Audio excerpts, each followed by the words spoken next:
you're working. Yes. It's a good thing. Are you not going to try your gravelly start again? Well, no, I've had a cold. So Really? I'm kind of mostly past it, but every now and again it kind of just sort of surfaces back up from the back of your throat like, hello, I'm not done yet. Does this tie into your Twitter agenda of baby pictures, which is understandable, Yeah. and moaning/subdivision, moaning about what could Paddy be moaning about? Could it be the state of the country? Could it be the future of this world? The very child that he's going to raise, what kind of world are they going to end up in? No, Paddy, it's reaction videos. They're really rubbish. But, like, do you know what it is, right? Here's the thing. Because they're crap, right? Because, like, I don't know what it is. I don't know. Like, I've gone through my history, and nothing's been accidentally watched. So, you know when you doze off watching YouTube and it kind of goes off on its own little journey and you wake up to someone being really racist or something like that? Like that hasn't So the happened. problem is you not being attentive. Is that No, it? it's not. It's So I've you gone back falling and- asleep in front of YouTube is the issue. No. You're blaming technology and it going like, hey, people like these. No, here's what I'm saying. That has not happened. So that hasn't happened. Like, there's been no... And Laura's not been secretly watching, like, you know, epic react videos when I've not been there. But, like, 20% of my notifications are now reacting to an episode of this TV show. And it's as long as the fucking episode. It's like, edit, think. It's the worst content. Pad, what do you think this podcast is? Yeah, no, right, now, I have a rebuttal for this. Fuck you. I was ready for this. Don't even, right? Here is what I think. Okay, so reaction videos, right? Here's what they do. They just watch that and they go, ah, oh, whoo, and then pull silly faces for 20 minutes, and sometimes they edit them, and sometimes they don't. I don't know. I don't really watch them because they're bad.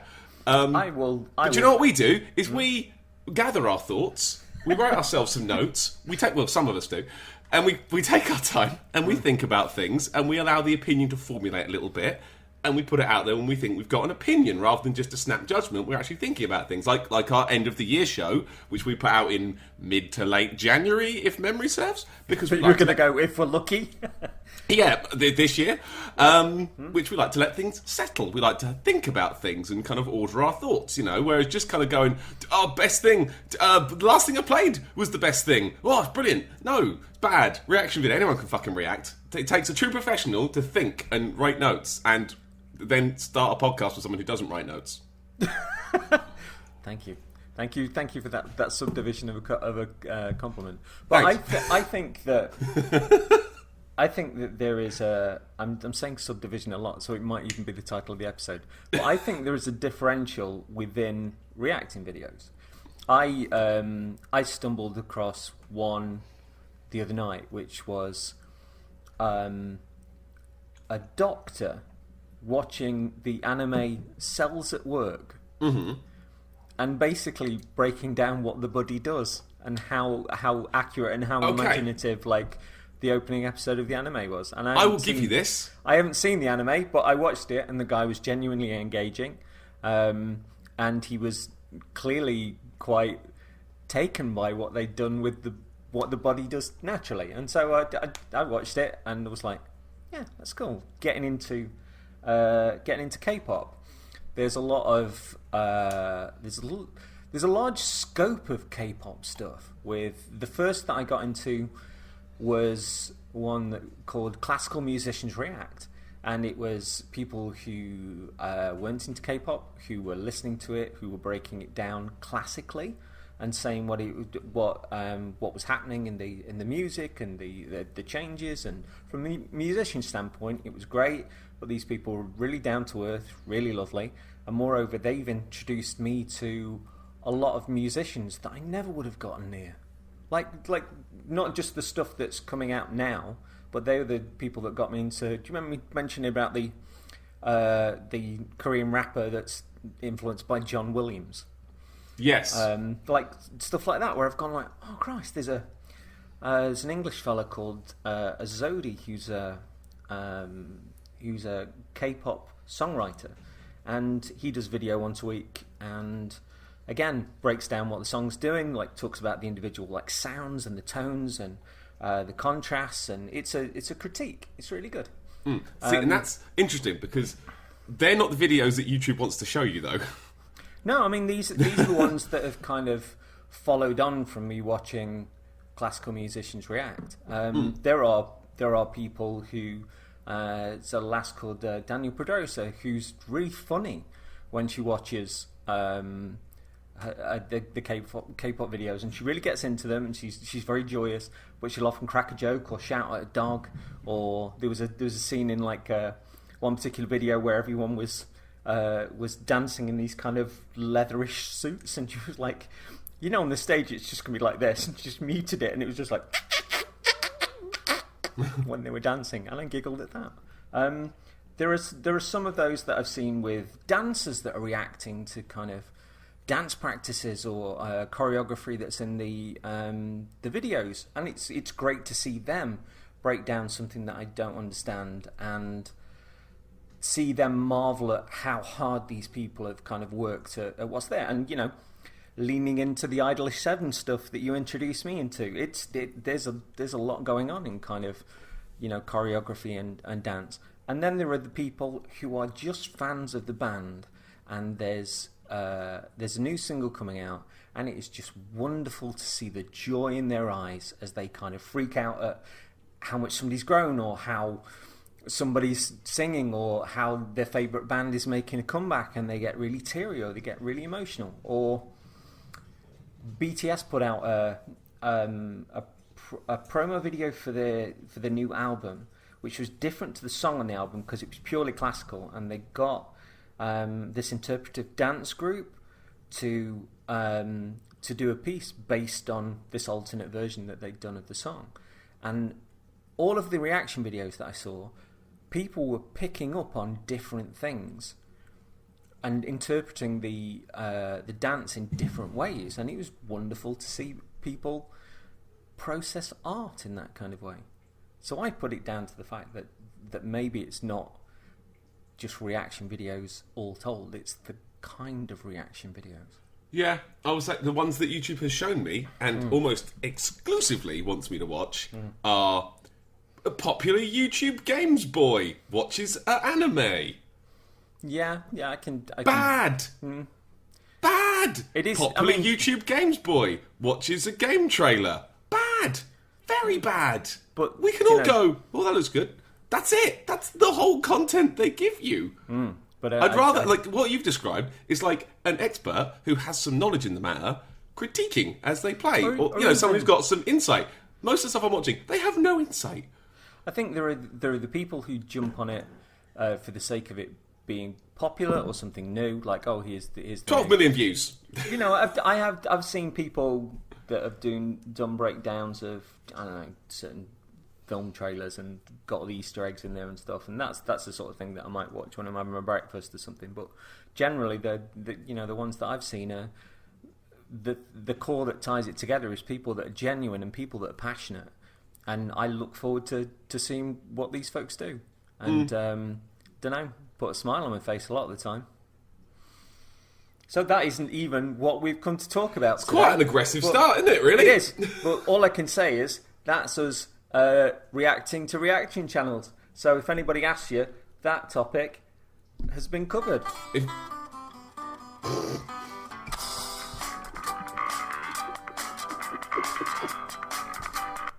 So we'll continue. Fuck you. You don't use that on me. That's not cool. No! I reject it. So how you been? I'm leaving.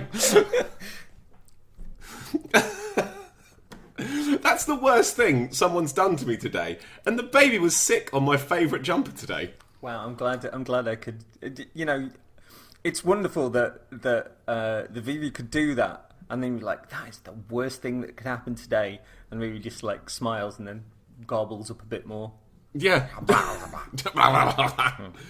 Which basically means like over to you, CJ and baby, and so she goes.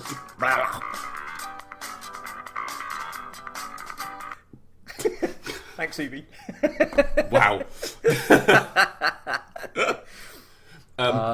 I've been good. To get back to the point, I've been good. Again, mostly just since we last spoke, child rearing. Yeah. yeah, it's been the main focus. As much as I've tried to play a video game here and there, the child is needing things. But she's started to make sounds now that aren't just like she's making little sort of noises that like sound like they're almost going to be a syllable, and then they just turn out to be dribble. But like it's nearly there. And she now does the thing where from a musician's perspective, it's pronounced cymbal. Oh no, we've made a drummer. Oh no. Yeah, she's just there and you're like, "Hey, Daddy," and she goes that would explain why she's got strong, powerful legs for the kick pedals. Yeah, we did it. She now does a thing where if you are laying on the sofa or sitting back and you sort of stand her up on your lap, she will stretch her legs out and stand big and tall and get ups, and you can then sort of let go of her for a second, and she'll balance for like half a second, and then you've got to hold her again because she doesn't have any balance yet. But she's got that good core strength going already, that good straight line, like, I am ups, and now I fall, and then I catch. And Laura's getting very upset because sometimes I catch, and I start to lift her up, like she's sort of floating away a bit. Because there was like, you know, like, sort of like the sort of the very religious music, the sort of angelic sort of music. For some reason, I did that, and there was some of that playing in the room at the time. I was like, and then the baby went to heaven, and Laura just looked at me like, "Don't say that." Good parenting. Well, at least I can correlate this to your aggression towards reaction channels, and just say that it's all you are veering towards the abyss whilst raising a child. Thank God for Laura. Is all I can say. At least there's one of us who's sensible. Yeah, I can just imagine you doing that, and then Laura looks over, and then put it down. Put it down. You've gone mad with power. Destroying you with your own energy. We've had 3 to be continued, and we're 12 minutes in. All of them valid. When someone makes an animatic of our show, that's going to be the clip they use. Yeah, possibly. Before we go on to talk about our main stuff, do you have any shorts that you've maybe are not ready to do full stuff about, but can kind of interject with? Yeah, I've got some shorts. Fire me off a short. I've got a short. Before we do, can I ask how you are? Because we kind of banged through mine, and I want to know how my buddies. It's been a strange time. Generally, performing security in my own store. I saw the tweets. Somebody comes back to thump me. But yeah, it's okay. I'm just becoming more and more aggressive. But knowing the lessons that BTS have taught me, that I come to terms with my own shadow, I live alongside it, and the only way to go sane is to go insane.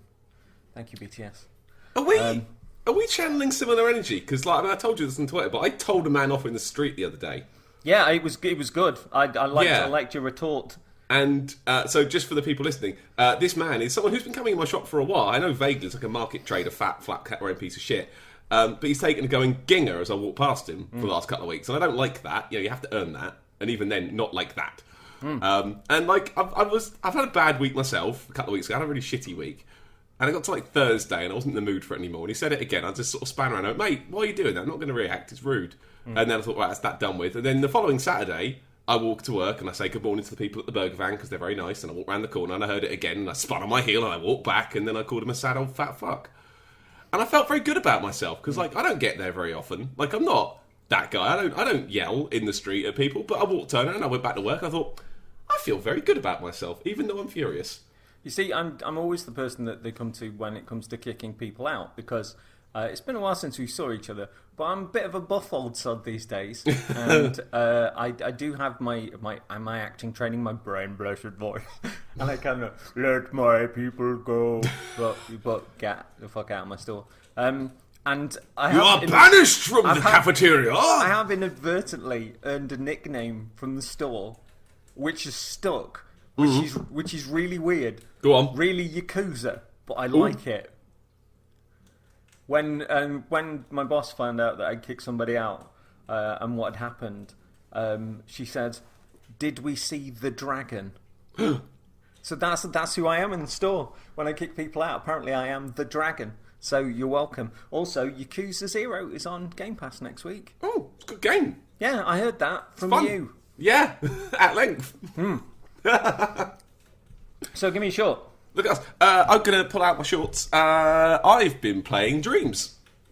Is this isn't your main topic, is it? No, this is a short one because I Fire haven't me played off enough. your short. So I haven't played enough. Just give me that teaser. I'll give you that teaser. So I bought this in early access, right? When it was 25 quid. Because I thought, you know what? That's one of them things that I'm going to get eventually.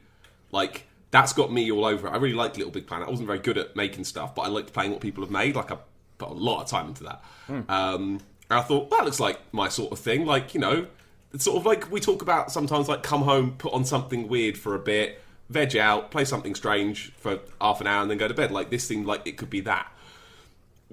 With the whole dream surfing thing where you can just put on random levels and shit. So I bought it in early access, but then didn't touch it. So it's like, I don't want to play it, because it was nearly out at that point. Like, it was like the last couple of weeks to buy it. I was like, well, I'll buy it now, but then I'll wait until it's out, until I start, because I don't want to go through tutorials, have it all change, you know, I don't want to play the beta version, then have to start all over again. I've been burned by that before. So literally waited until, I think they released it 3 days early for everyone with the beta. So I think it's the 11th of February they launched it. And jumped in, again, I had a shitty day at work. So I came home and I popped it on, and it is joy made flesh. Cool. It is pure joy. It is so pretty and so clever. And I played the dream that they've put together called Art's Dream, which is the jazz man thing. You might have seen some of the promo material.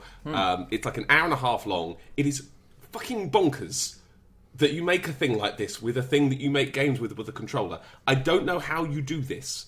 Like, you're looking at it thinking, this is wizardry, this is black magic. All the tools to make this, I have now in my hands, and I can do that. It will take me several weeks.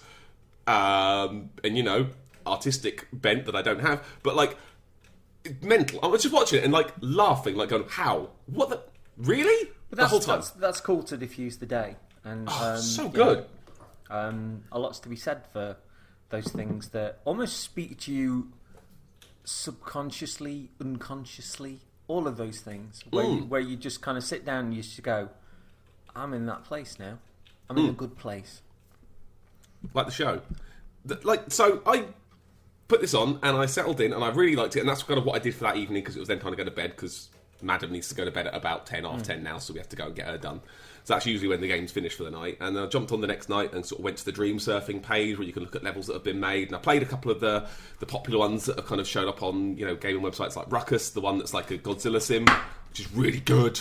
Again, how do you do that? I played a really fun one about left-handed cooking, which plays a bit like Surgeon Simulator, which is quite funny. There was one where you've got to go and let out your artistic frustrations on an art gallery who won't show your pieces, so you go and break everything they have, which is fun.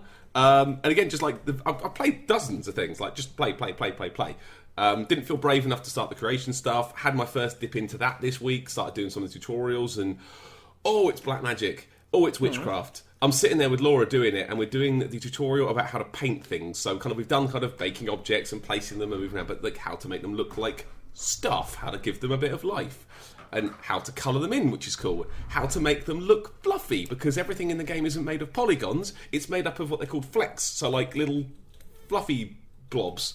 And you can use one of the tools in there and go in and loosen them so they get all fluffy. So you can make grass just by making a square a bit fluffy. It is mental. And then if you want to make it like water, you make it a bit fluffy, and then you apply like a flow to it, and then it starts to flow like water while still retaining its shape. It's bonkers. My next month of evenings is going to be spent doing tutorials very, very slowly, working these tools out, and then not making anything of consequence with it. Well, I look forward to hearing of your adventures and you broadening those horizons. Well, I have some ideas, you see. I have some ideas, and I'm trying to work out if I can make them happen, because so far everything people have tried on there that I've tried in Dream Surfing seems to have, if not worked, at least proof of concept started to work. I think once people get better at animation and, like, you know, the actual artistic side, I think a lot of it's very basic. Blockman in Block World, let's work this out. I've made a Crash Bandicoot. It can do a spin. Cool. It's mental, man. It's weird, and I haven't played enough with it to give it a full sit-down, hour-long bollocks chat about, but I will have soon, definitely, because it's special. It's got me on all over it. Yes, please, thank you, Media Molecule. Cool. Lovely people. That's my short thing, I guess. I probably got one or two more if you need another short one, but that's a short one for me. That was quite a medium, but I'm fine with it. Cool. I will pass back to you for what 2 shorts or a medium? It's up to you. Yeah, I'll go 2 shorts. First one is a film called First Love, which has just come out on the cinema in the UK, and is by Takashi Miike, who's a very, very famous director who did like Ichi the Killer and was the teacher in Battle Royale. Oh yeah. It's basically about a young boxer who gets knocked out with what he thinks is a lucky punch and goes to the doctor and finds out that he's got a massive sort of aneurysm in his brain and realises he's not got long to live. And as he's sort of wandering away from the doctors, he sees a young girl that's running away from an older man and knocks out the older man and finds out that the older man is a policeman who's involved with a member of the Yakuza who are looking to steal drugs away from the Yakuza and sell them themselves. And this girl is part of the plot, and she was basically sold by her father as a prostitute to pay off his debts. And she and the boy go on the run. And it's fucking brilliant. It's mental. It's funny.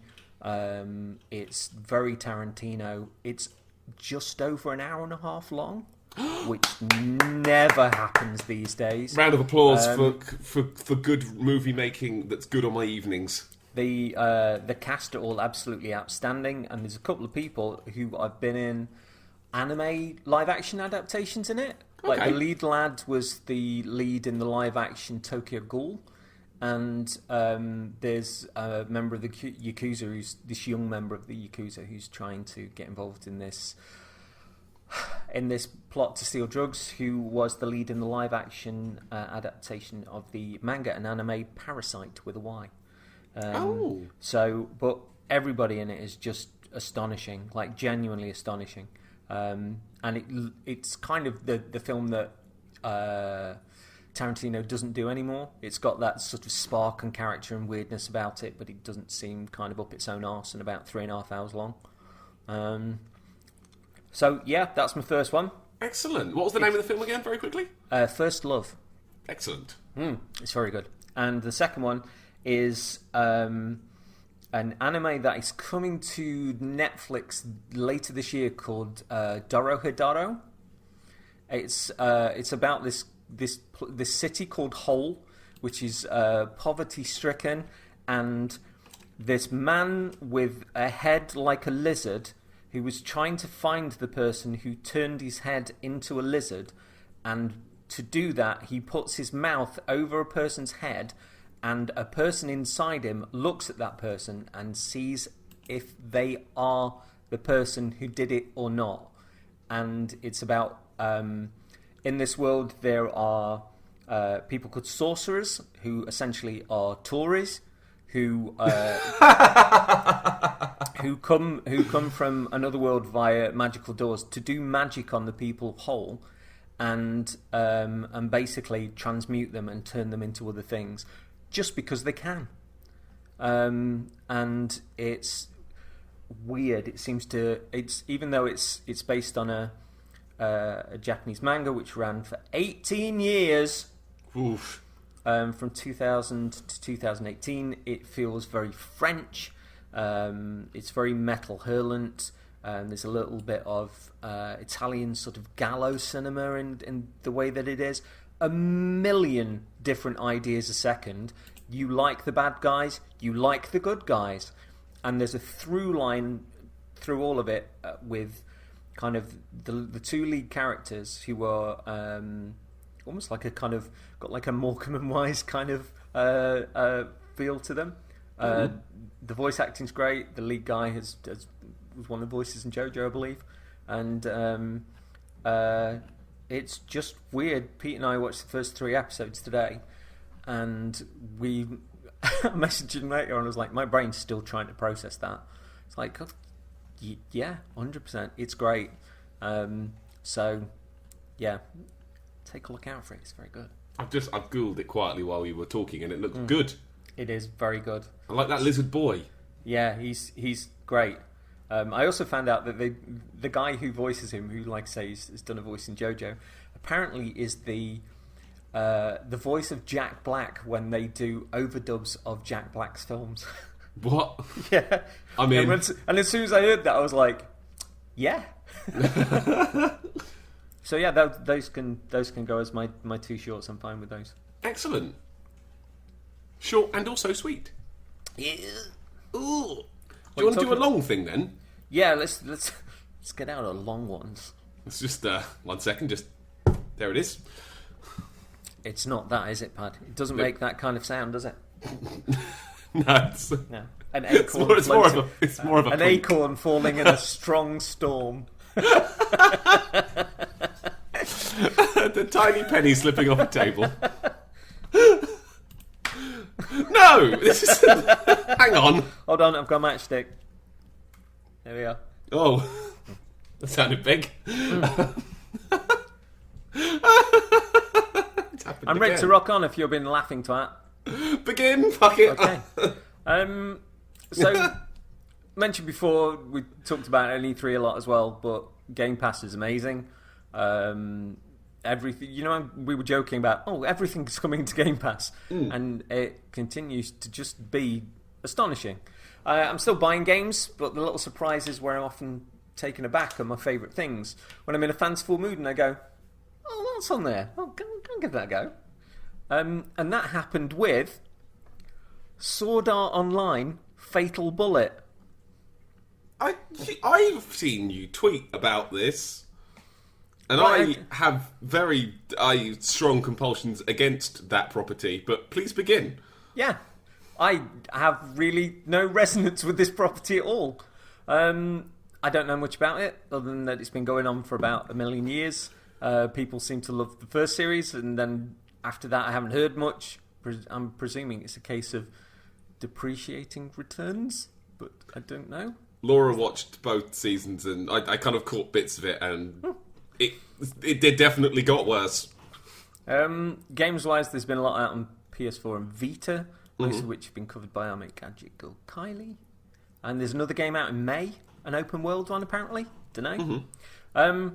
Sword Art Online Fatal Bullet is a spin-off of the main franchise, and rather than it being all swords and stuff, this one is a virtual world based on it being all shooty bang rather than choppy chop. In this one, you get to play as yourself. It's nice, isn't it? Yeah. So you design your character and give them a name and work your way through the training levels, learn all the moves, and discover a complex AI who aligns itself to you. You get to design the AI as well. And the AI is a little bit ditzy. It hasn't really quite got all their parts, but they're willing to fight for you, and you're assured that they're actually quite rare. Say you get to design your character and that of your AI. So upon realising that there was a certain haircut in the mix, I made my AI a lass and coloured her with twirly hair of cotton candy pink and called her Lightning. Oh. She's lovely. Oh, I see. So kind of like Dragon's Dogma in that respect. Yes. Got ya. That's a good call. So the gameplay is sort of, which I was... It was named beforehand. When I knew it was coming up, I was like, all right, let's have a wee bit of a look at it then. And it was described to me as anime Destiny. Okay. I'm fine with that. Yeah, that sounds like your thing. So, third person, and the version of me on there runs with like a little cute bum wiggle, which obviously is painstakingly accurate, and has the best reloading animation I've ever seen in a game.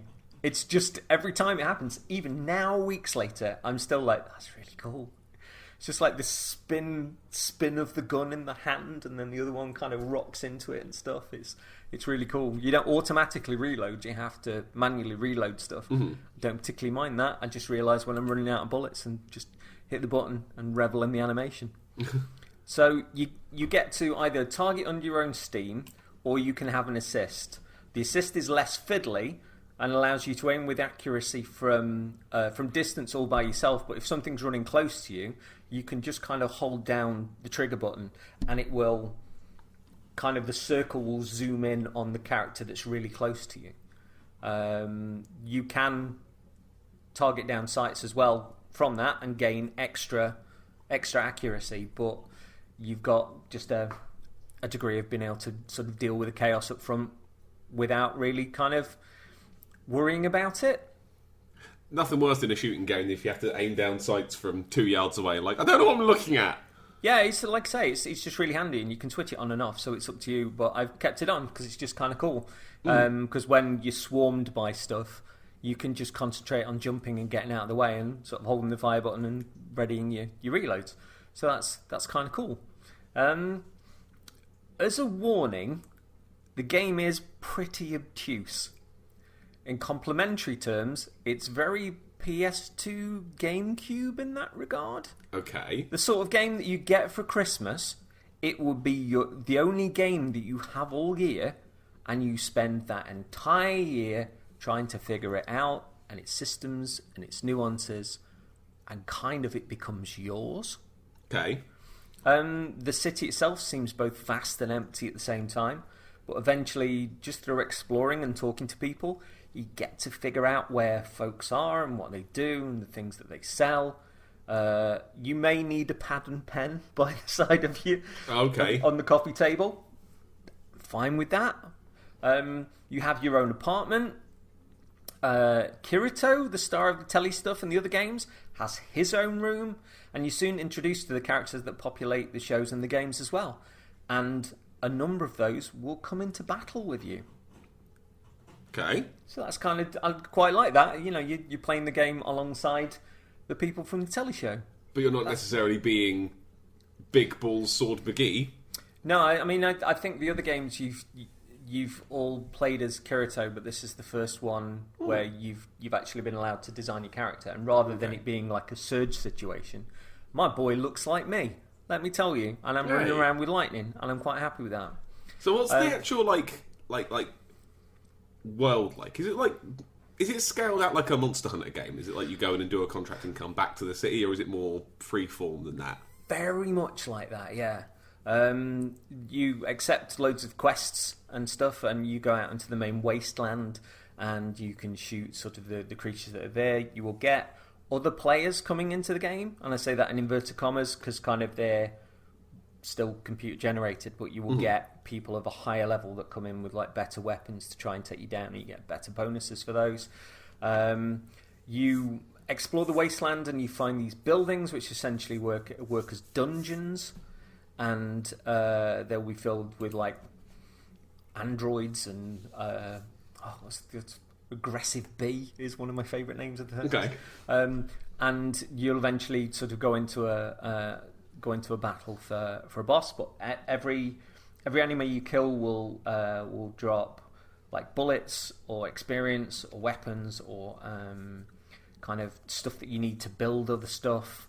You get these kind of hexagonal sort of like ball things that you can take back to have assessed by a guy that looks exactly like Brad Galloway, who will then basically turn them into other things. You find out later when you upgrade your AI that she can be used as a bank, and so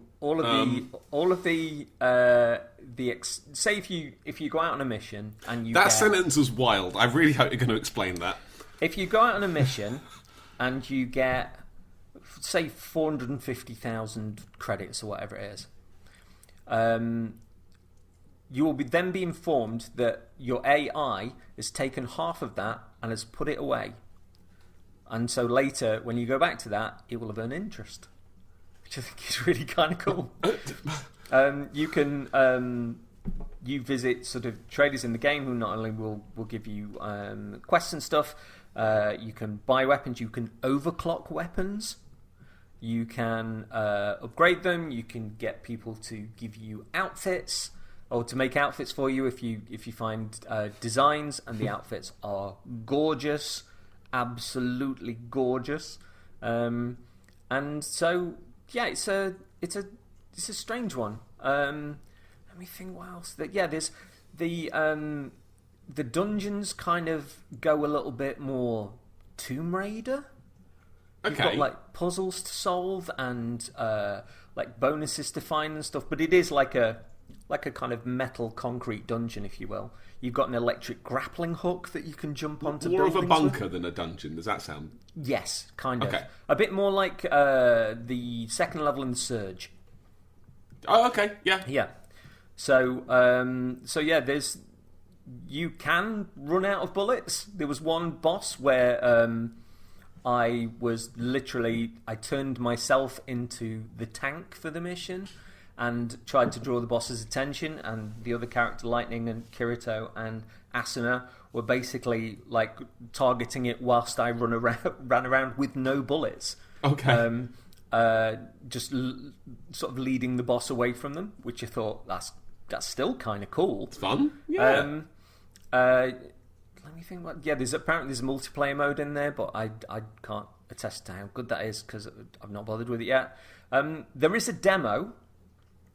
It's pretty unassuming, honestly. Probably doesn't make the best show of itself. Will lead you through some of the controls and up to the point where you get the AI and a few bits afterwards. It's more or less the opening slice of the game. Thing is about Sword Art Online Fatal Bullet, I keep coming back to it. I keep wanting to come back to it. I didn't get into it fully at first, but I kind of wanted to come back to it. It's not AAA high budget, but it's kind of something there, and I can't really tell you what it is. You have to dig for it. But the more that you dig, the more that it gives back and it reveals new stuff. At the end of the day, mate, I was having fun. It was ace to relax into. Plus, honestly, it's quite nice to play a game where the meta of it isn't all over Twitter and you're not being told that you're playing it wrong. Or do you know what I mean? It feels like something that's come completely left of centre. And when I get home from work and I sit down, I'm like, I like to twat about with that a bit more and try and figure it out a bit more. There's a lot of DLC. There's about 3 or 4 dollops of it. Plus extra outfits and weapons. All of these are bundled into a complete edition, which is available digitally on Xbox One. There's a physical edition of it on Switch, and it's on sale at the moment on PS4 for $24.99. Reasonable. Yeah. And the big DLCs as well, as far as I can tell, story DLCs for the most part. Plus, you get things like, God, what was one of the weapons that I've given? Lightning's running around with a guitar rocket launcher at the minute. Fine with that. Sure. So that was one of the things where I went like, yeah. But Game Pass had all the DLC available for £8.99. So not only did I play a game I never would have played and found myself having a time with it, but I didn't begrudge playing out for the DLC. Plus, it probably means I will buy the next title in the franchise as well. I've done that with a couple of Plus games in the past. You buy it, you're like, I want a bit more of this. I'll give you a few quid for the DLC. Fine. Yeah, and like I say, I wouldn't have gone near it if it wasn't for Game Pass. I really like it. I haven't figured it out at all, really. But in the immediate, I'm having fun. I like the world, I like the characters. The gunplay's cool. I'm wearing a 3-piece suit at the minute. Nice. I'm like, what kind of gun do you use out of it? Like, what's your? Is there like different classes of gun? Like, is there like pistols and machine guns and shotties and stuff? Or yeah, there's, what do you normally? What's your normal setup? What's your rig? There's pistols, SMGs, snipers, shotguns, assault rifles, Gatling guns, rocket launchers, and sort of other stuff. And you get sort of different, very much like sort of Destiny and stuff. You get your different colours of those. Plus, you get lots of bonuses on the items that you get as well. That might be, it seems to drop a lot of eye patches. So if you ever really if you wanted to run around a Solid Snake, you could probably get away with it. There's lots. Is that real? Yeah, they literally like. Is that a real stat? Use this gun and eye patches will fall out of things. No, literally, like when you go out into the world, you will get things drop, and like I say, there's these sort of hexagonal balls that you can get assessed, and they will come back with something with its own individual role, and that could be a weapon, or it could be a beret, or it could be a bow for your hair, not to shoot with, no, for your hair. Right. Okay.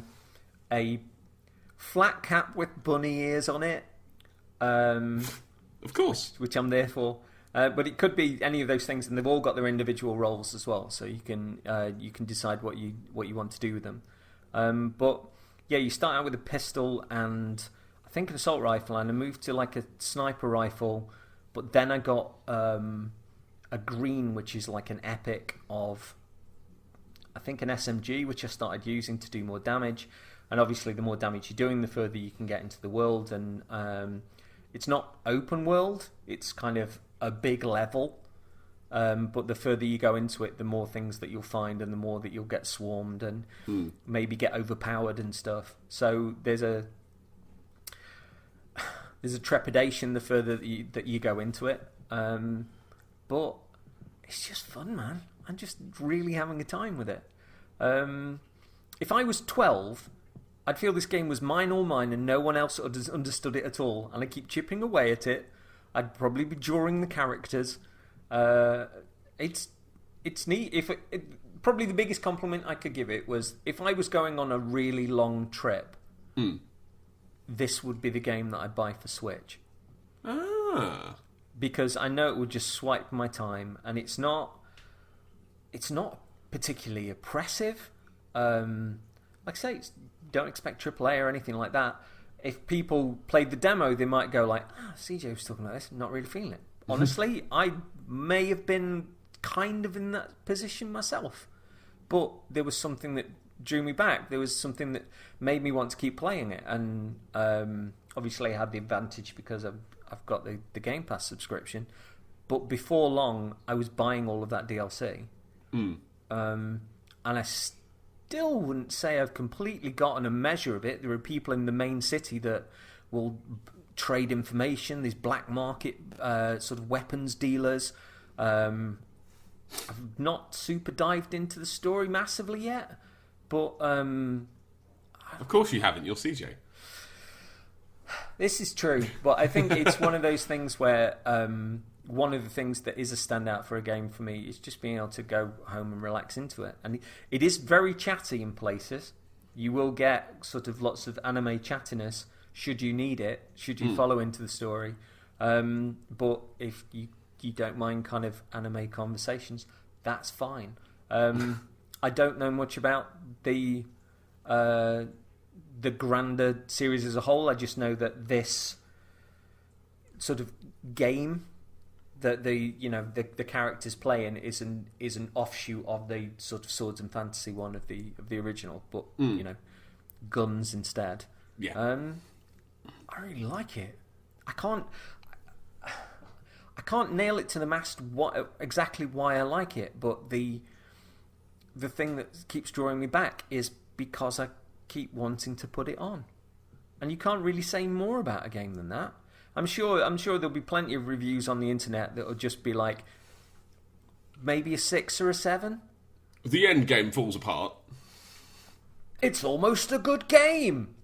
Somebody might say, I would never have played this ordinarily, but I find myself kind of, I've been enjoying Destiny, and I've been really into the Snack World, and I've got the Division 2, but this is the one that keeps kind of bringing me back, and I keep kind of chipping away and trying to figure it out, and it's not that figuring it out isn't particularly oppressive either. It's just me kind of understanding it a little bit more. Yeah. It's weird. It's obtuse. It's not perfect. It's completely not perfect. But there's something in the middle of it which gives some sort of degree of heart and like pluckiness, I guess, that just keeps kind of bringing me in. So I can't really say much more than that. I mean, have you managed to process my witterings? I have. It sounds fun. It still doesn't sound like it's quite for me. I'm not saying I'm glad, it is, but without hitting the Game Pass Game Pass drum again. Like, it sounds like it's real good that you've got this really good like extreme demo situation going on with stuff where you can just play the game, and it takes away one of those barriers for like. I mean, like you said, it's on sale for what, 25 quid, something like that, right? On place, and that's the complete edition. So that comes with the game, all of the DLC, loads of costumes from other animes that come with it, loads of sort of weapons and guns and stuff. But I think this is what Game Pass has got over the Plus stuff, because Plus you get like a couple of games a month, which is fine. You know, I get my value out of it easy. But like, for me, I'm quite tight these days. That £25 is still quite a reasonable barrier to entry for me, like to buy something I'm not sure about. Oh, well, there's a demo. And you say there's demo that's a bit, but I wouldn't, if the demo's not amazing, the chance to be able to sit there and play like a few hours of the game and go, actually, this is pretty good. Especially when it's a long game like this. You want to really get your teeth into it before you really want to divulge, I think. I've sent you a 30-second video, which includes some early gunplay, the reloading animation, plus the bum wiggle when I run. So have a look at that. I'm going to click it now. Yeah. Click. I am also going to watch my own gameplay. Here it goes. This is me running into this the is wilderness. You? Okay. Look at the bum wiggle. Look at the bum wiggle with the gun. I like that. I like that the gun is pointing towards the floor. It's not. Yeah. You're not somehow miraculously holding it in front of you. Slightly to the side as well. Fuck you, Pebbles, to the right. You can choose which side that you lean into as well. Oh, that was a good reload. I see what you mean. You see the hexagonal stuff that's there. But that reload is just great. It's good. It's just like a really... And little touches like that are kind of... You know when you've got an internal joyometer? Yeah. And you go like, that's fab. I really like that. And like, oh yeah, that's also really good. That makes me happy. So yeah, it's a strange one. I'm glad you found something there though. I'm glad it's the ones you don't expect are the ones that end to hit the best, aren't they? Yeah, and I know there's a lot of debate. If last year has proven anything for us, it's that the games we weren't expecting to be good are the ones that we thought were good. I mean, and there is that aspect with the, some people will go like, well, how can devs make money from Game Pass? And that's exactly it. If you've got a game that's kind of sold all it's really going to sell, and you put it on Game Pass and the DLC's available, people like it, they'll buy it. The devs are getting money from each download, and you're getting people like, the devs of the Outer Wilds who were saying like, we never would have had the same level of promotion if it wasn't one of the 6 Game Pass games for that fortnight that were on their way. And so many people in the Xbox community and the PC community being part of the conversation, a larger conversation, because they'd be like, oh yeah, I've heard this is really quirky, or it looks kind of cool. I'll play it, and that then translates to when it comes out on PS4, and all of a sudden you've got loads of people going like, it's really good, you should play it. So it's an interesting thing, and I am curious to see if Sony kind of man up with this sort of stuff, because it is the future. Subscriptions are a thing now. Yeah, and we saw the model that Xbox did in the summer, where it's like, yeah, if you've got games with gold, and you get, we're going to give you Game Pass for £1, and if you've got 2 years of games with gold, we'll let you have that Game Pass Ultimate subscription for however long your games with gold is. Mental. Which I think is a sneaky way as well of going into the next generation and just going like, let's look at the 2 consoles that are there. Oh my god, I've got complete backwards compatibility and I've got access to like 200 games. That's quite a draw. So I think it's smart, and I think it's something that Sony would do well to really think hard about beyond PlayStation Now, because the first people to really get onto this stuff and revolutionise subscriptions were Sony with PlayStation Plus. Yeah, the free games thing was their whole selling point, wasn't it? Well, it was the subscription, free quotation marks. It was a big deal. And how many games did you play on Vita that you might not have normally played? I would say most of them. Yeah. So Sony were pioneers in that regard. But yeah, it's really good fun. And they've said this year that all of the Final Fantasies are coming. All of the Yakuza games are coming. So quite happy about that. And they did say all of the Kingdom Hearts games were coming, but I think it's actually quite clever the way they've done it. They've put Kingdom Hearts 3 on this week, which only came out about a year ago. Right. and then released 1.5 and 2.5. So it's like, I see what you're doing. That's really clever. So, but yeah, 1.5 and 2.5 are available for the first time as a package to buy. Oh, okay. So it's 3 that's gone on. So if somebody plays that and goes like, oh, I want to really find out what's going on, they can buy the other What one. person picks 3 first? Don't know. Of that series. I might give it a go just to see what it's like. But you're not going to know what's happening. I have no resonance with Kingdom Hearts whatsoever. No, but if I so complicated. If I put it on and quite liked it, I'd be tempted to go back and have a look at the early stuff first.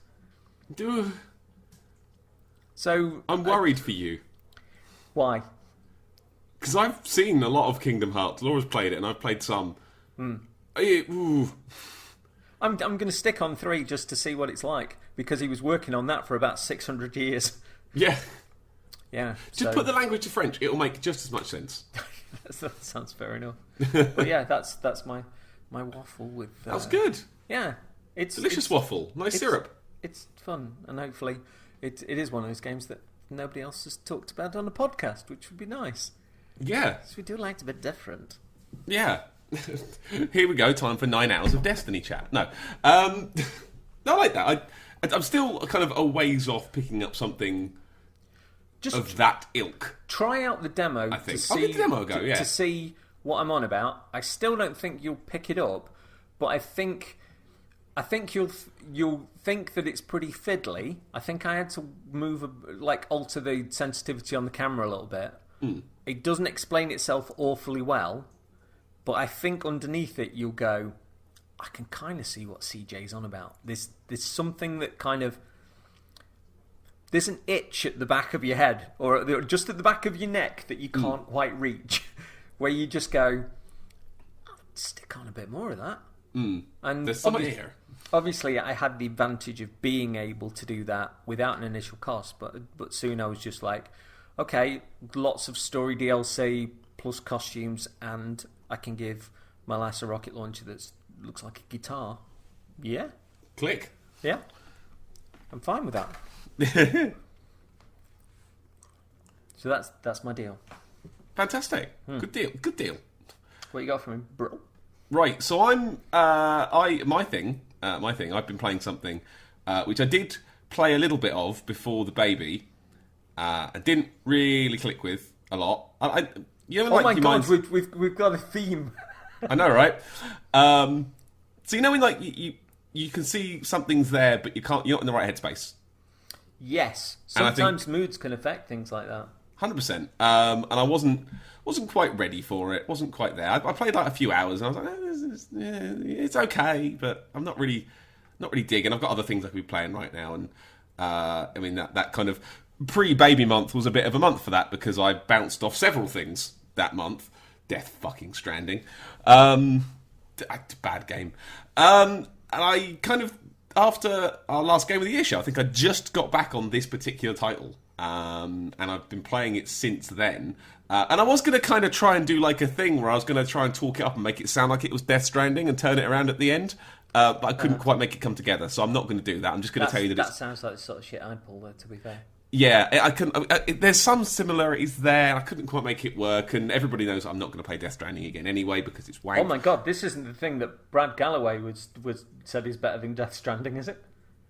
That's in your wheelhouse? I don't know. Because I pay attention to Brad Galloway because he's our friend. He has long been beating the drum for the fact that a lot of the things that people said were quite revolutionary and amazing in Death Stranding were all in Metal Gear Survive. Oh, yeah, no, it's not that. No, which it's I not think that. is quite ironic. I'm still... I appreciate your words, Brad, but it still hurts. It still hurts. I can't. No, I'm playing Greedfall. You are indeed. How cheeky of you. I didn't know, know if you right? were going to put this in here because I thought this might have kind of been in a Twin Humanities wheelhouse, but we can continue. No, it's really not. It kind of is. It's not. We've covered it in Twin Humanities. How dare you? Briefly, but when you play the game, it's like saying Assassin's Creed is a Twin Humanities game. It's not. You can bounce around like Bloodborne, and that was my connection to it. And you but that doesn't make it a Soulsman. A fantasy game where you can bounce around like Bloodborne. It's more of a dragonage. I'm just nailing my colours to the mast. Okay. That's that statement. CJ 2020, bouncing around like Bloodborne. Not everything's a Bloodborne. Greedfall. The pirate game that looked really good, and I really wanted to like at first, and kind of bounced off because it was a bit wordy, and my brain wasn't really ready for it. But now, again, because everything now going to revolve around this, now the Baba has calmed down a bit, and I can do more than 20 minutes of something without getting stressed out and having to go do something. She can just sit there happily entertaining herself on the floor for a while. But on a mat, not just on the floor. I'm a good dad. Sort out the cutlery. It's a nice mobile. What's it made out of? Knives. Yeah. So I tried again, and I settled down into it, and I basically remade my character again from the beginning. And fuck, it's really good. It's really good. Fuck, it's really good. I probably put 26. I think I just got to check my hour clock. It was 25 or 26 hours into it at this point. Do you know who the writing team are? Go on. They are Simon McKenzie, who did The Surge. I know him. Yeah. Stephen Rhodes.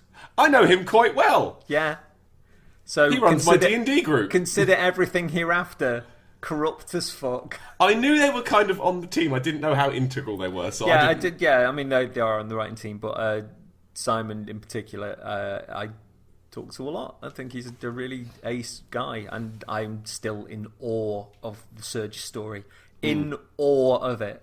But yeah, I will say from the off, the moment that title sequence boots up and the amazing music plays and you're just staring out at the water, my heart was just, It's a bit good, isn't it? So I've made by Spiders, who made the Technomancer, which I've played a bit of, and it's really good.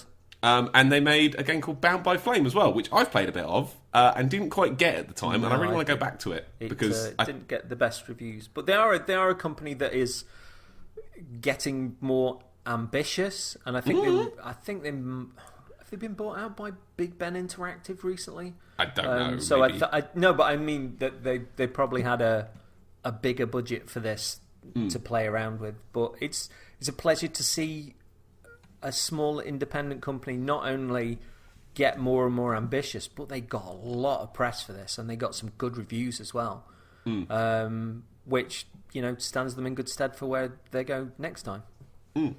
So the game is, from what I've heard, because I don't really play the BioWare games, quite similar to the BioWares, like your Dragon Ages. Yes, but Dragon Age Inquisition, far from being the game of the year, as many people said it was broken as all balls, barely held together with sellotape. And what I've played of Greedfall is a million times better. But I am glad that those previews basically said, like, oh, if you like Dragon Age, you'll love this. This is classic BioWare, because it just brought all of those people towards it. But here's the thing, right? So, like, I have tried a few of the classic BioWare games. You know, your Dragon Age, the first one, Origins, maybe. And I tried Mass Effect as well, and I think I've dabbled a bit in Knights of the Old Republic as well. I tried that too. You see, I've tried to play the first Mass Effect a number of times, and I find that super impenetrable, and it should be my bag. Same. It's absolutely, like, dead on. I've had the same experience with every single one of their games I've tried. I get like a couple of hours in, I'm like, oh, there's so many words. I'm bored. Right. Just to leap back a bit, you know what I was talking about with Sword Art Online, Fatal Bullet, and this will annoy a lot of people that are listening. Sword Art Online Fatal Bullet feels like Mass Effect if it didn't think that you were a cunt. Okay. I just found it was kind of more accessible and nicer. And I hear that Mass Effect 2 is really the one that kind of really gets into it. And I have to say Andromeda, because I am a contrarian bastard, was one of my favourite games of that year. So I got into it. But that first one in particular, I can't. I want to, but I can't. No, I've tried. I've really tried, and I just bounce off. I just get bored by them. Like I just haven't got anything for this. It's not.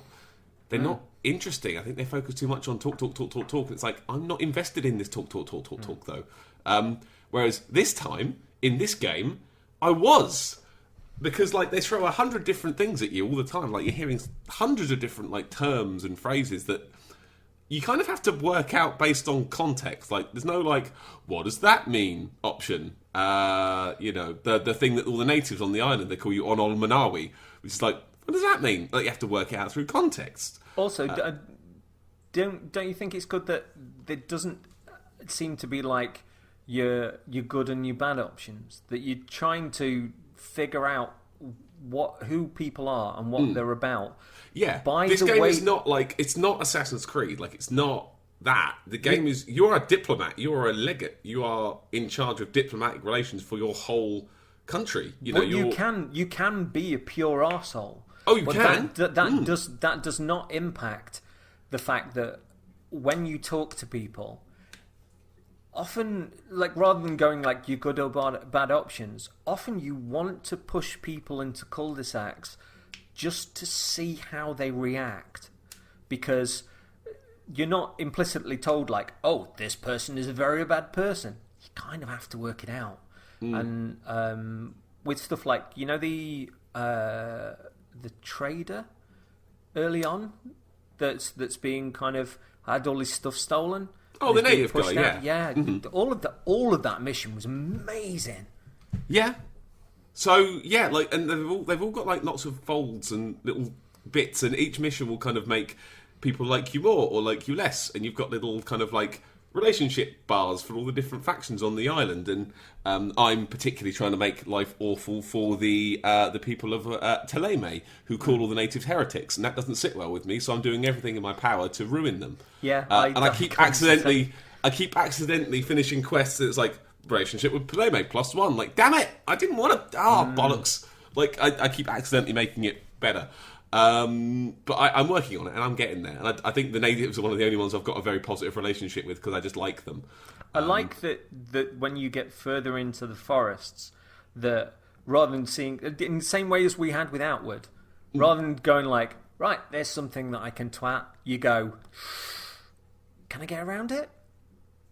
Oh, fuck, yeah. Can I leave that alone? I can take one, maybe two of those. 4 of them I can't. That big thing looks angry. Oh my god, I've drawn it over.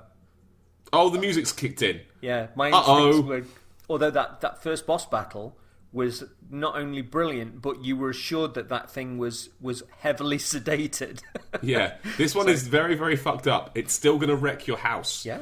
So kind of that boss battle was where I decided how I was going to play the game. So initially, to give people an idea how you start, you begin having a portrait painted, which is where you get your character create, which is very good. I made a girl again because, it's more fun that way.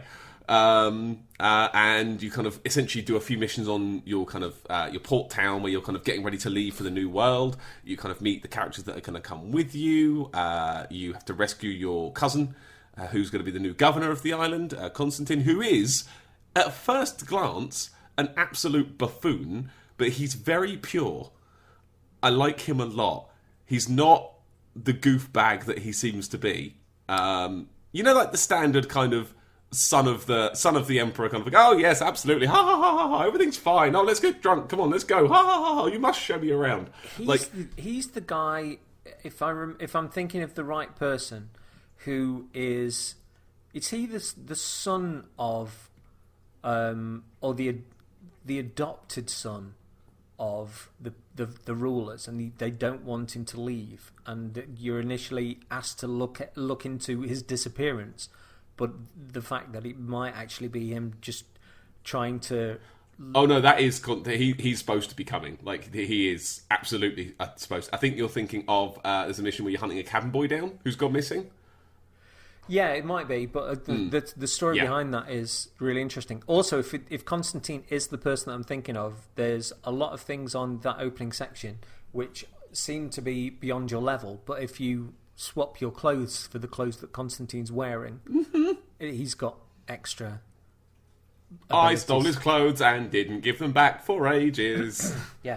Part of how things work is that you can get little bonuses to stuff depending on what you're wearing or what allies you've got with you. They can give you like little passive bonuses to stuff, so you can do better at charisma, or you can do better at lockpicking, which is really useful. Also, certain areas that you can't walk into if you're wearing certain clothes. Which is very, very good. Such a good disguise mechanic. Just put on the clothes of your enemy. Like, this is great.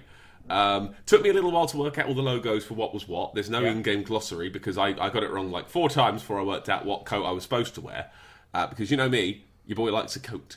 But yeah, like by wandering around that starting area, kind of like interacting with everybody, learning what was going on, helping some people, sort of hindering others, trying to kind of ease the path. I kind of normally when I play a game like this, I will take your bog standard sword boy. Do you know what I mean? Like, I'm going to be sword guy. I'm going to be a big sword guy, or sometimes like a rapier sword guy, but like a sword guy. I'm always a sword guy. I've decided, no, I'm not going to be a sword guy. I'm going to be a gun boy this time. Guns are good. The guns are very, very good. I didn't expect they were. I found ammo to be a problem early on, but we'll get back to that later.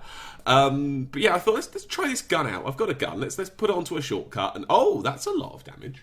I wonder if I level up, can I just put another point in? Oh, that's doing more damage. Did you stay with, was it pistols, or did you kind of really sort of follow that through and go with so like, as things have gone rifles through, I've unlocked rifles. I am now big smashy rifle boy. I've got a disgusting gun at the moment, which can all but destroy a foe's armour in 1 or 2 hits, which is just choice. I'm about level 25 now, so I'm really kind of trying to push through as hard as I can. So I had that fight against the big, large monster that breaks out of the hold of a ship, the one next to you trying to go. I really enjoyed that fight, honestly. I took him apart with nothing but traps and bullets. It was majestic. How do you use traps? Oh, it's great. You just press L1 on your little bind menu, and you can either bind them to a shortcut where you just put them on the floor and wander back, or you can activate them straight from the menu. So you can go, right, L1, lay down an elemental trap, put it there. And you'll kind of hop back, throw a trap on the floor, and you've got to make the thing walk over it, and then it explodes. There's magic, there's elemental damage, there is poison, and there is stasis, which is quite fun. A stasis trap will stop things moving for a few seconds, which is real good. As you progress down the path, as you start getting upgrades as well, depending on how you choose, you can make those traps into files, so you can take the same item that you would make a trap out of and lob it at a guy instead, or you can also make it so you can take that same item and make it so you can rub it on your sword and make your sword all poisony. So you're not having to make like say in a Dark Souls, you're not having to make like your poison knife and poison arrow and poison trap and poison bomb. You just have the poison stuff, and it's up to you how you use it. Yeah, I really like that. Fuck, that's clever. It's really, really smart. Because I can't stand fiddling, and these games do sometimes have an urge to get into like very bitty fiddling, constantly making supplies and build this and combine that and do that. But again, no, I think it didn't feel like it was only targeting a certain kind of audience. If anything, it was trying to bring in the people who maybe couldn't quite get into that sort of stuff.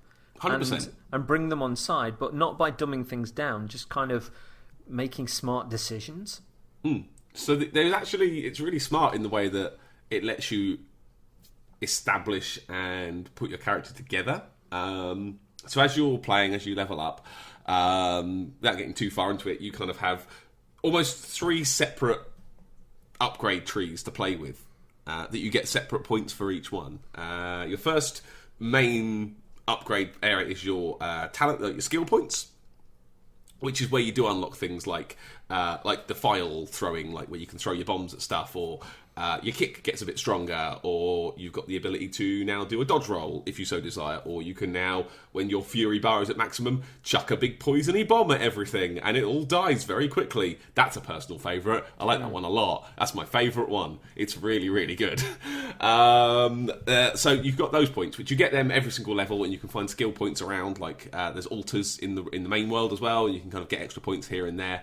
And you'll kind of upgrade as you go. There's kind of 3 main trees to go down. There's like a big strong boy tree. There's the technical tree, which is the guns and explosions, which is where I've gone. And there's like a magical tree, so you can get more magical powers if you wish.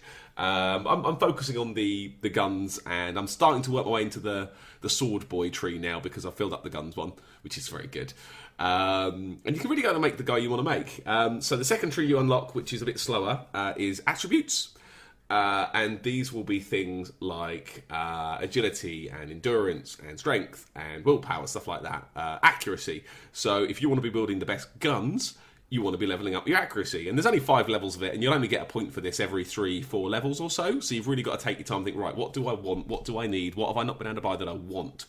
Again, I've kind of gone up on the firearms one quite quickly, which gives you bonus damage and also allows you to buy better guns. So it's kind of a, you're getting your money back for it, essentially, as you do it. I've been putting a few things into endurance recently because there's some very tasty armours, and you do need to raise your endurance to wear those cool armours.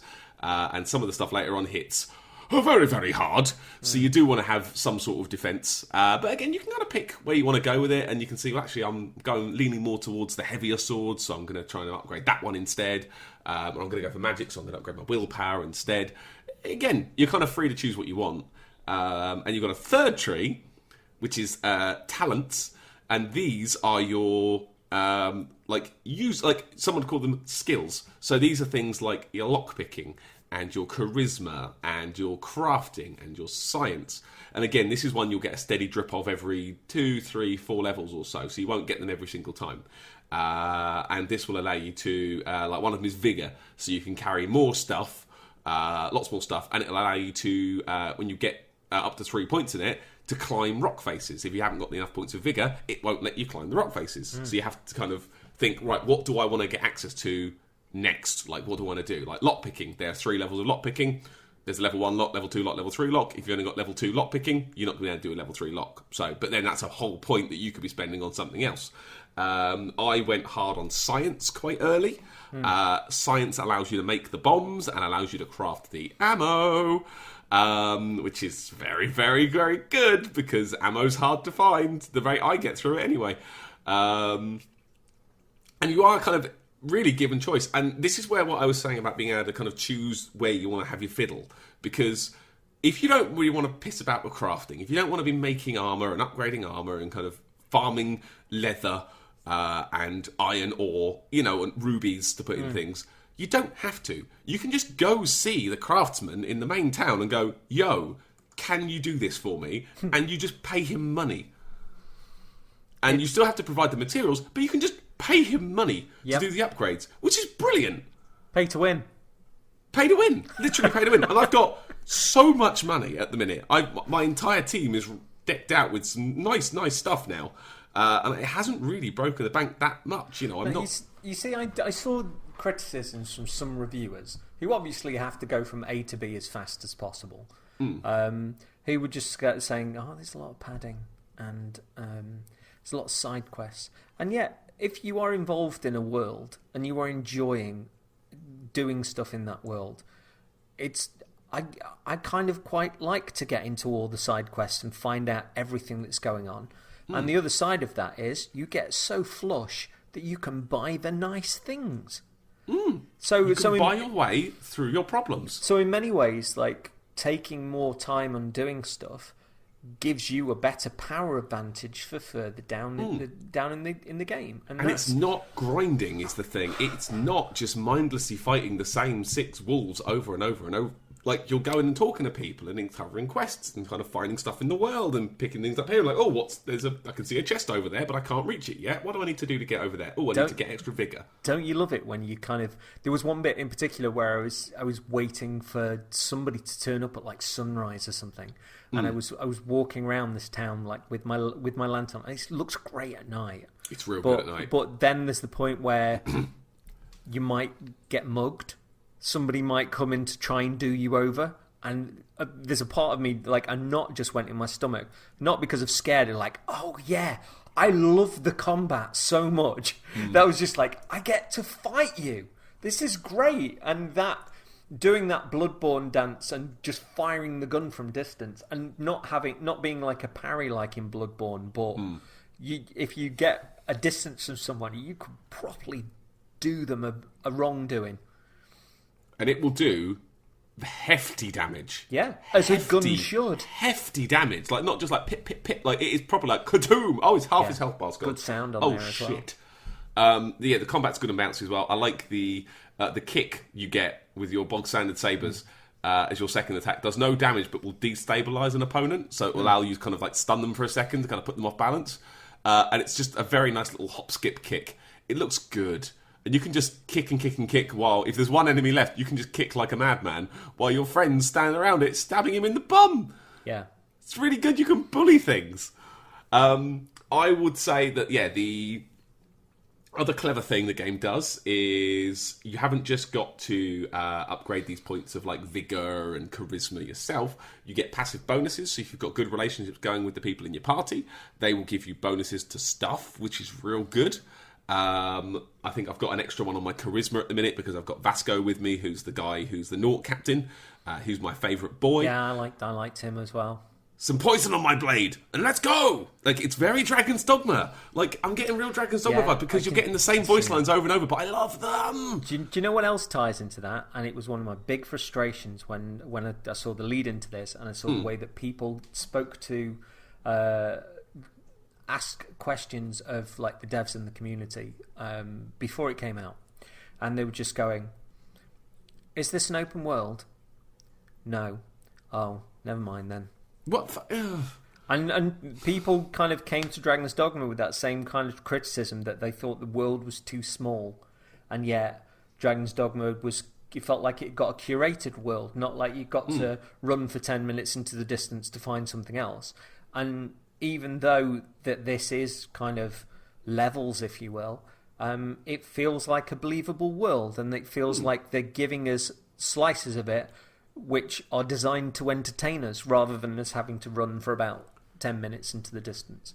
I've had enough of endless wilderness with nothing in it. Death Stranding, looking at you. The bits they've constructed is good because like here's the good bits. Like you don't care about the field in between. Like here's the good bit. Here's where the stuff actually happens. Here's the villages. Here's the towns. Here's the warring nations. You don't want to see the fucking endless field. You're going to travel. You're going to travel. Yeah, you're going to travel on like a cart to a place where there are lots of people, and you can trade, and you might need to take a cart to the next place after that.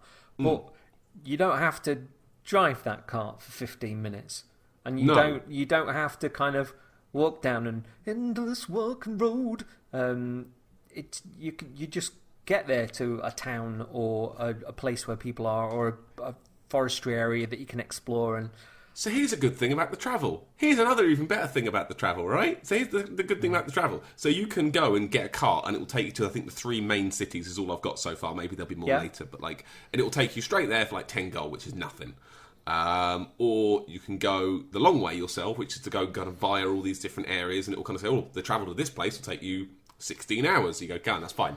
So you choose the place you go into on the map, and then before you get to that zone, it loads in a little halfway along the road stop where you can just talk to a shop. Yeah, and that's what I mean. Upgrade like your shit. A gathering of people. Sort your party out. So you can do all that shopping, crafting, sciencing, sorting all your shit out. You haven't got to do that. Or you haven't got when you leave for like oh bugger, I didn't get my stuff out of my box. I didn't bring my damn. And you don't have to go you don't have to hit the main city to go, right, where's the traders, and you don't have to look at that map because they're literally condensed into a really small trading area that's along the road. And I know, it's not going to be Red Dead Redemption 2 for people, but I kind of like it. It almost ties into my my Lord of the Rings manifesto, where it's like there is an awful lot of walking, and this Game of Thrones is the same for me. I'd be quite happy when you cut back to those characters when they were doing something or when they got somewhere. And it kind of did that for me. It was just like this is it respects your time. You're not doing supply runs. No. Like I find sometimes with games like this where I found this in The Witcher 3 actually. I love The Witcher 3, but one of the few criticisms I probably have now I've played this is that I did spend in the back half of that game quite a lot of time going back and forward to my special chest to get my special stuff out to upgrade the special stuff and then put it all back again. Like, you know, like where you put your valuables and things. Like, there was no deposit box for it. Whereas in this, like, whenever you travel between the zone, you've got this little halfway house to sort your shit out, and it serves a dual purpose, because then you're not only like not making supply runs, you're not having to go back and forward to places you don't necessarily need to go to sort things out. You're not, like, you can just go to the next area. You're not having to stockpile stuff. You can just do it, and it will load the area in while you're doing all this as well. So you can stand there, sell all the stuff you've got. Oh, I picked up some bezoas from these monsters and some, like, jewels. Yep, sell them. I'm going to put that out. I'm going to bring you with me. And, oh, next level's loaded. Right, on we go. And you can just go in. And you can skip the loading screen. You can just walk straight in. It's amazing. It's so good. It's so good. It's got lots of little clever ideas in it. Like, I'm surprised haven't happened before, or, like, haven't happened as well, shall we say. Like, this whole halfway shop thing is really cool. I do like the companions you get. They're all quite fun. There's lots going on with them. They all have their own sort of missions to go through as well, which can end in various different ways if you fuck things up, which I might have done once or twice. But yeah, no, they're well-rounded. They're interesting characters. I don't know who to pick every time. I've always got Vasco with me because he's my favourite. He's my pirate boy. But there's a choice between Siora, who's one of the natives, who can cast healing magic and is quite fun. She's useful. Yeah, I had her in my party. I just thought she was cool. She is cool. You've got Kurt, who's the captain of the guard that comes with you, who's just a very big boy. You unlock a chap. The next one unlocks a guy called Petrus, who is one of the priest guys who can use the magic rings and just kind of throws offensive magic in, like he's like a cleric almost. And apparently there's one more that I've not met yet. But I like they're giving you kind of one from each faction as well. So when you're going to go meet that faction, I'll tend to bring that person with me, because they'll usually have some insight, or they'll kind of chip in on a conversation if you brought the right people with you. If I'm seeing natives, I always bring Siora, because one of them will always say something to her, which is quite fun. Yeah, it's just clever, little clever ideas. I like as well with the armor and the gear, you can kind of build your guy how you want as well. Yeah, as you play, you'll unlock stronger and better armors, but for the most part, you kind of just pick the one that looks nice and upgrade that, and you can make something very, very workable out of pretty much anything, which is nice. So I've kind of made sure that my whole team are wearing gear from their faction. So Vasco always wears a Naught suit. My Desade, my main character, always wears something from the Congregation. Siora always wears stuff from the natives. And, like, you can see who your character is, and it's like, I kind of feel like I'm not betraying the character by giving them, cool, you're from the native island. Here's this set of armour from the people you're fighting. It's better than what you've got. Yeah. It's more thematically nice for me. Like, I like that a lot. It feels more in tune with what they'd actually say. I'm not wearing fucking that. No, that's the suit from the man who just killed my dad. I'm not wearing that. But it's got a +2. Like, yeah, okay. It's clever. I'm still probably... I don't know. I mean, I don't know. I couldn't tell you how far I'm through it. I've been avoiding the main quest. I've been doing bits of it, but like doing enough side quests that I can't do anymore. And some of these side quests will stop halfway through and go, right, progress the main quest a bit and come back later. Like, oh, okay, cool. I have, as you were saying earlier, as you walk around, sometimes you'll see very large things. I have now killed 5 of those large things, and I don't think it wanted me to. I just saw them and thought, I'm having a go. Well played, sir. Yeah, and the first one was, it took me about an hour. You know when you're playing something and you know you can do it? Mind you are sort of one bro prime ×2 now. So my patience is definitely better than it used to be. But there is something to be said, I think, for a world which doesn't gate its creatures by how experienced you are, which basically lets you walk into a level and go, right, and I can take that. Maybe, probably not, but maybe I can have a pop at that. And it depends on the person you are and your skill level and your bravado stroke foolishness as to what you engage with and what you don't. We found that in Outward.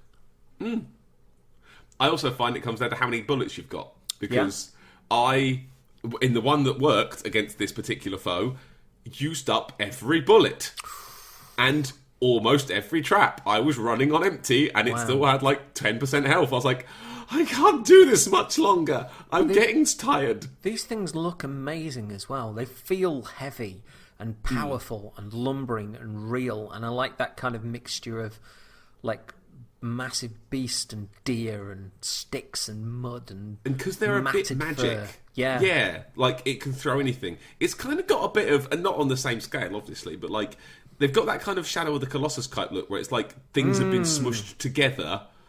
Like they're made of like rocks and animal. This is made out of bones and trees and animal. Yeah. And sometimes tentacles. But like they feel like they're kind of smushed together out of the earth, which is like just really good and crunchy and very tasty to me. But it also adds to the viability and the resonance of the world itself. Because it makes it feel like a magical place, and I kind of like that. Yeah, it kind of seeps into the bones of the place, and everything you talk to. I mean, a lot of the stuff that goes on with the natives that are there is you're talking about like what are they? Like where did they come from? You know, the new settlers are like, well, they're not very good, right? They're demons. Like, no, they're not demons. They're creatures of the earth, and there's different factions that have different takes on things as well, and you'll find that not even every faction will be united. Like, I've had at least 3 times now the natives have kind of fought against each other and it's all gone wrong. You're like, guys, stop, please, why? Because there's that feeling that because you cross the waters into the native world, there's speculation as to this disease that's affecting people, as to whether that has come from the natives in the first place, or as to whether the cure is available there, but you've essentially got your Tories stroke new American settlers who just think that the people are there to be wiped out and conquered, that they mean nothing, that they're owed nothing, and that stirred me up and made me angry. Oh, the religious group, the conversion, like, oh no, we're going to make them see the light of the Lord. Like, no, not on my watch. But sometimes these things can be really heavy-handed, where you go, oh, we're doing a nudge and a wink towards this from the real world, but it never felt like that. And oftentimes when I was speaking to somebody, I was trying to figure out who they are and what their agenda is. I was really paying attention to those conversations because they were intriguing people, and it didn't feel like a stock piece of dialogue to lead me towards the next stock piece of dialogue. It felt like somebody was actually engaging with me and trying to figure me out in the same way, and I dig that a lot. Completely agree. It's the voice, the voice work's really good, I think. Yeah, I agree. The dialogue's great. The only complaint I have with the dialogue and the voice work is that some of the subtitles are spelled wrong, and it drives me up the wall.